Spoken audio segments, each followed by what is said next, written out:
Welcome to the Now You Know podcast, a podcast that will guide you to successfully navigate the online world and give you, as a super bonus, some thought-provoking takes on life.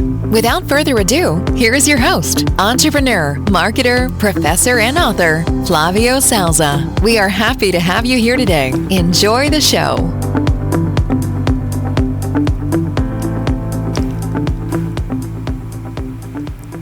Welcome to the Now You Know podcast, the podcast where we dive deep into the marketing strategies that shape consumers' behavior and drive the biggest brand success. I'm Flavio Souza, and today's episode is very special. We are talking about something that taps into our most primary instincts, fear. That's right, we are exploring how fear is used in marketing to drive sales, create urgency, and sometimes spark panic buying. Recently, I went to get some grocery here in Japan, and I noticed that water and rice were gone from the shelves. The reason was a previous earthquake that struck Japan, and a couple of weeks ago, a typhoon, and another one is coming up now actually. So that basically exhausted talking in the Japanese media made people to actually turn on this panic buying. That shows that fear indeed is a powerful motivator. Let me add a fear effect to make my point clear here.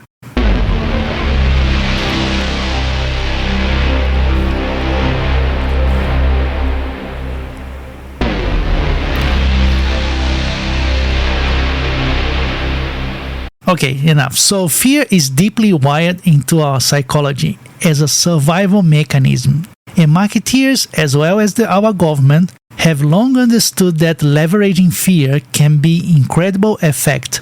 Okay, that being said, let's start with one of the most obvious example, panic buying. Panic buying plays on the psychology of scarcity. Remember the early days of 2019 pandemic, toilet paper, hand sanitizers, and even basic groceries flew off the shelves as if the apocalypse was imminent.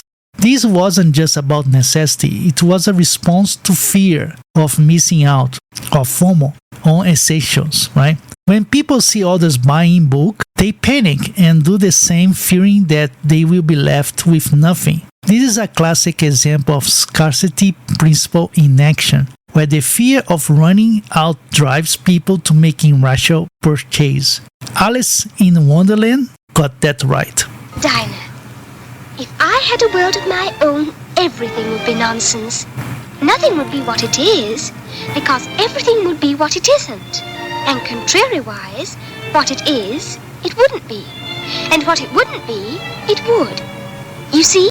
But panic buying isn't just limited to emergencies. Black Friday, for example, is another example where fear-based marketing takes center stage. Retailers create a sense of urgency by offering limited time deals, leading to confusion, rush to grab bargains before they are gone. So the underlying message here is if you don't act now, you're gonna miss it out forever, right? So speaking of FOMO, or the fear of missing out, it's a tactic that goes beyond physical products. Digital marketing, for example, has perfected the art of leveraging FOMO to sell everything from online course to limited edition NFTs, social proof, countdown timers, exclusive offers that are designed to create a sense of urgency. For instance, think about those emails that say, only 3 spots left, or sales end at midnight. These tactics play out of fears of being left out of something potentially valuable or rewarding.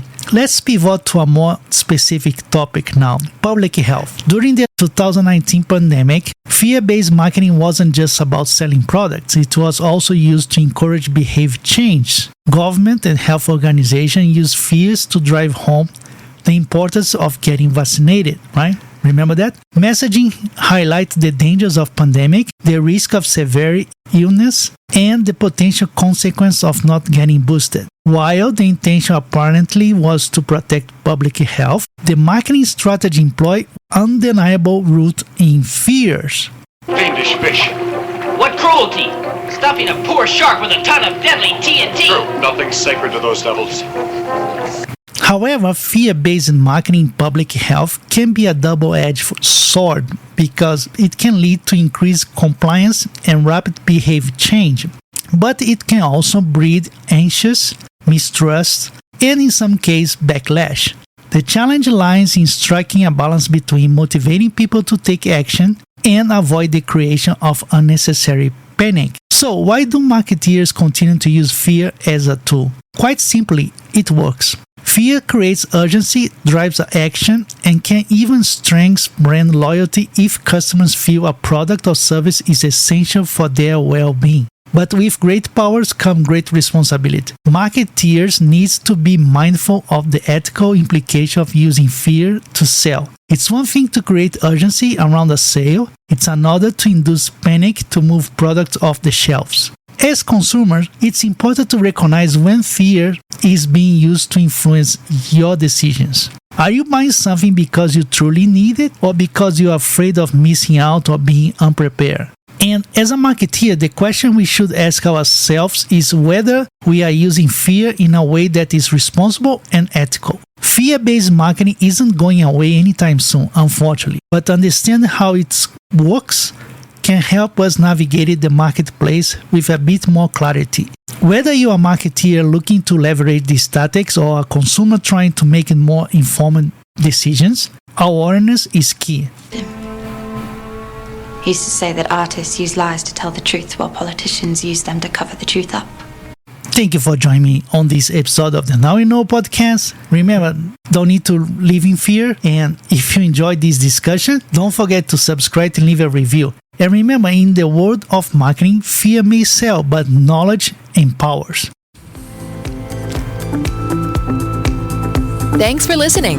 The Now You Know guidebook is now available at Amazon worldwide. Get your copy on paperback or Kindle. You can also keep up and interact with Flavio Souza via LinkedIn and Twitter. Plus, check back weekly for new episodes. Until next time, keep rocking and loving on what you do.